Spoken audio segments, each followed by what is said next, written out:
So hello everyone and welcome to physical education India. आज इस video में हम लोग अपने क्लास 12 के चैप्टर नंबर 6 का थर्ड टॉपिक जो है उसको पढ़ने वाले हैं, जो कि है बीएमआर यानी कि बेसल मेटाबॉलिक रेट।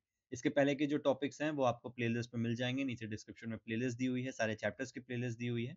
चैनल को सब्सक्राइब कर लेना अगर अभी तक नहीं किया है तो, क्योंकि हम यहाँ पे इंग्लिश और हिंदी दोनों ही नोट्स में पढ़ेंगे और बहुत ही ईजी लैंग्वेज में, बहुत ही ईजी तरीके से हम पूरे टॉपिक को समझने वाले हैं। और साथ ही साथ आपके एग्जाम में किस तरीके से क्वेश्चन आते हैं, आप कैसे उसको लिख सकते हो, वो भी मैं आपको बताता चलूँ। ठीक है, फटाफट बात कर लेते हैं बेसल मेटाबॉलिक रेट की कि होता क्या है।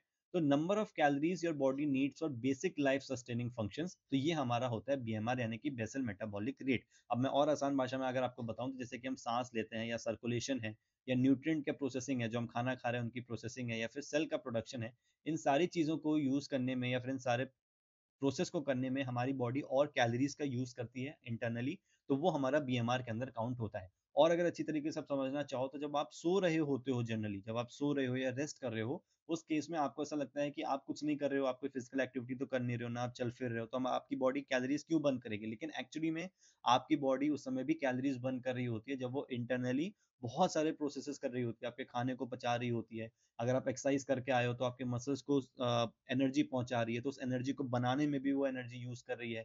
आपके ब्रेन तक एनर्जी पहुंच रही है, तो वो उसके लिए भी कैलोरी यूज कर रही है। तो बीएमआर बेसिकली क्या है कि जब हम रेस्टिंग पोजिशन पे रहते हैं तो उस समय जो भी कैलोरीज बर्न हो रही होती हैं तो वो हमारी बीएमआर के अंदर काउंट करती है। अकाउंट्स क्या है? Accounts for 60 to 70% of daily calories burn, यानी कि हमारे शरीर जो 60 से 75% कैलोरी रोज बर्न करता है वो हमारा बीएमआर की वजह से ही करता है।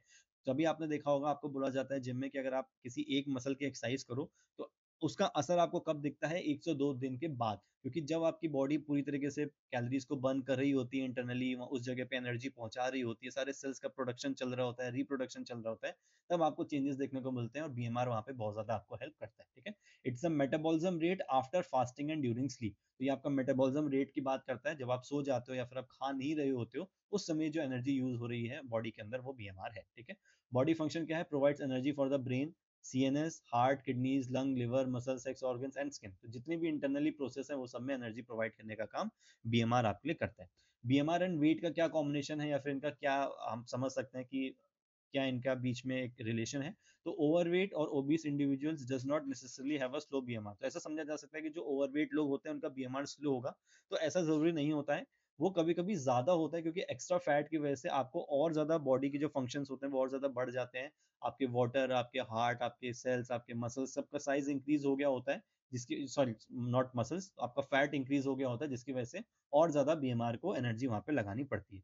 Increasing BMR, building lean muscle mass can increase BMR. तो अगर आप muscle mass, lean muscle mass, अपना जो अच्छा मसल मास है उसको बढ़ाओगे तो आपका बीएमआर भी उसकी वजह से बढ़ सकता है, but there is a limit, एक उसमें भी लिमिट होती है, ऐसा नहीं कि बहुत ही ज्यादा बढ़ जाएगा।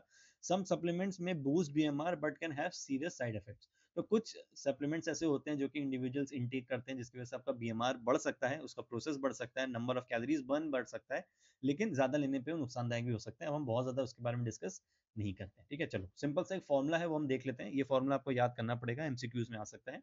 इस फॉर्मूले को हम बोलते हैं हैरिस बेनेडिक्ट फॉर्मूला। ठीक है, और ये किसके कॉम्बिनेशन से काम करता है? वेट, हाइट, एज और जेंडर, चार चीज के कॉम्बिनेशन पे ये आपका जो फॉर्मूला है वो आपका यहाँ पे काम करता है। ठीक है, अब देखो फॉर्मूला फॉर वुमेन और फॉर्मूला फॉर मेन जो है वो दोनों अलग अलग है।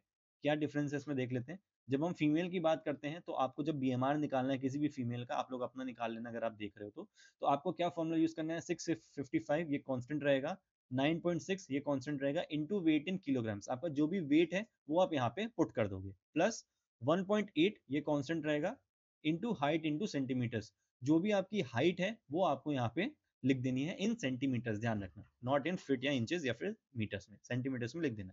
फिर -4.7 इंटू एज इन ईयर्स, जो भी आपकी एज है वो आप यहाँ पे लिख दोगे, जैसे कि किसी का वेट 50 किलोग्राम है तो यहाँ 50 लिखो, हाइट इन सेंटीमीटर्स 160 है तो 160 लिखो, एज इन ईयर्स अगर आप 17 साल के हो तो आप यहाँ पे 17 लिख दो। इसको पूरा कैलकुलेट कर लो और आपका जो बीएमआर है वो निकल के आ जाएगा। ठीक है, मेल के लिए या फिर मेन के लिए क्या है?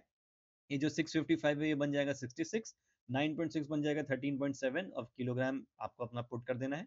फिर 5 कांस्टेंट रहेगा, 5 इंटू हाइट इन सेंटीमीटर्स कर देना है, minus 6.8 into age into in years कर देना है। ठीक है, तो फॉर्मूला आपको समझ में आ रहा होगा, जो भी आपकी वैल्यूज आप यहाँ पे पुट करोगे इन जगह पे और इनको सॉल्व कर दोगे तो आपको क्वेश्चन सॉल्व हो जाएगा। ये वैल्यूज आपको याद करनी पड़ सकती हैं। ठीक है, आपसे एमसीक्यू में पूछा जा सकता है या फिर आपको वैल्यूज दी जा सकती हैं और आपको बोला जा सकता है कि इनका बीएमआर जो है वो काउंट करो। ठीक है, चलो, तो आई होप आपको समझ में आ गया, बहुत जल्दी से हमने टॉपिक कर लिया है। इसमें बीएमआर क्या होता है ये आपके लिए इंपॉर्टेंट है, किस वजह से हम यूज करते हैं ये इंपॉर्टेंट है, प्लस इनके फॉर्मूलाज आपके लिए इंपॉर्टेंट है, और ये हैरिस बेनेडिक्ट फॉर्मूला जो लिखा है इस चीज को मत भूलना। ठीक है, चलो फटाफट एक दो क्वेश्चंस कर लेते हैं। What percentage of daily calories are typically burned by the body's basal life sustaining functions? तो हमने देखा था 60 to 75% बीएमआर जो होता है वो हमारी बॉडी में काम कर रहा होता है। Which of the following factors is not explicitly mentioned as being considered in the Harris Benedict formula? तो हमने बात करी थी जो हैरिस बेनेडिक्ट फॉर्मूला होता है उसमें क्या क्या चीजें यूज होती हैं। तो वेट बिल्कुल यूज हो रहा था, हाइट यूज हो रही थी, एज यूज हो रही थी, एक्टिविटी लेवल इसमें यूज हमारा नहीं हो रहा था। ठीक है, एक्टिविटी लेवल जो हम यूज करते हैं ये हमारा टीडीई एक टर्म होता है, टोटल डेली एनर्जी एक्सपेंडिचर, इससे हम करते हैं, हालांकि आपके टॉपिक में नहीं है तो इतना परफॉर्म मत परेशान मत हो। तो टीडीई आपका ये यहाँ पे यूज होता है। अच्छा, इसमें एक चीज और थी, वो क्या था, जेंडर। ठीक है, तो हैरिस बेनेडिक्ट फॉर्मूला में वेट, हाइट, एज और जेंडर की मदद से हम लोग अपने बीएमआर को सॉल्व करते हैं। ठीक है, तो आई होप आपको समझ में आ गया होगा। आपका कोई भी अगर डाउट है या फिर कोई भी सजेशन है तो आप नीचे कमेंट सेक्शन में लिख सकते हो। Thank you so much for watching this video and stay safe.